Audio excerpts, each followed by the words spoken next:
সিলেটের দ্বীনী মারকাজ মুহিউস-সুন্নাহ শায়েখ আনোয়ারুল হক চৌধুরী রহমতুল্লাহি আলাইহি প্রতিষ্ঠিত হযরত শাহ সুলতান রহমতুল্লাহি আলাইহি মাদ্রাসা প্রাঙ্গণ। সকাল থেকেই এখানে ছড়িয়ে পড়ে এক আলোকময় আবহ।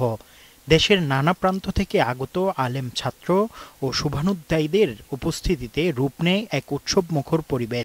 অন্যতম প্রখ্যাত আলেম আল্লামা মুখলিসুর রহমান কিয়ামপুরীর দরসে বুখারীর ৫৪ বছর পূর্তি উপলক্ষে অনুষ্ঠিত হয়েছে এক বর্ণাঢ্য সংবর্ধনা অনুষ্ঠান। দুপুরের পর মাদ্রাসা মাঠে বসে বিশাল আয়োজন। আনুষ্ঠানিক উদ্বোধনের মাধ্যমে শুরু হয় সংবর্ধনা অনুষ্ঠান। পর্যায়ক্রমে মঞ্চে উঠে আসেন দেশের বরেণ্য শায়খুল হাদিসগণ। তারা কিয়ামপুরীর অর্ধশতাব্দীর বেশি সময় ধরে চলমান বুখারী শরীফ পাঠদানের ইতিহাস, ত্যাগ, সংগ্রাম এবং উম্মার প্রতি তার অবদান নিয়ে হৃদয়স্পর্শী আলোচনা পেশ করেন। সন্ধ্যার পর আসে অপূর্ব এক মুহূর্ত। আল্লামা কিয়ামপুরী নিজ হাতে তার বুখারীর তাকরীর ইফাদাতুল কারী উপস্থাপন করেন।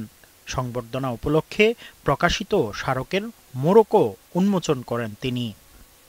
এরপর ঘোষণা করা হয় বিশেষ সম্মাননা। দরসে বুখারীর মহিমান্বিত ৫৪ বছরের অবদানের স্বীকৃতিস্বরূপ তাকে প্রদান করা হয় রৌপ্য পদক।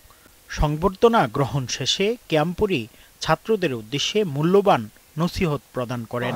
এরপর তার আবেগঘন দোয়ার মাধ্যমে সমাপ্ত হয় দিনের আনুষ্ঠানিকতা। দোয়া শেষে উপস্থিত হাজারো ফুজালার মাথায় পাগড়ি পরিয়ে দেয়া হয়। মহাসমারোহে অনুষ্ঠিত এই সংবর্ধনা দ্বীনী অঙ্গনে এক নতুন ইতিহাস তৈরি করেছে, আর সিলেটের এই প্রাচীন মারকাজে রেখে গেছে এক উজ্জ্বল স্মরণীয় অধ্যায়।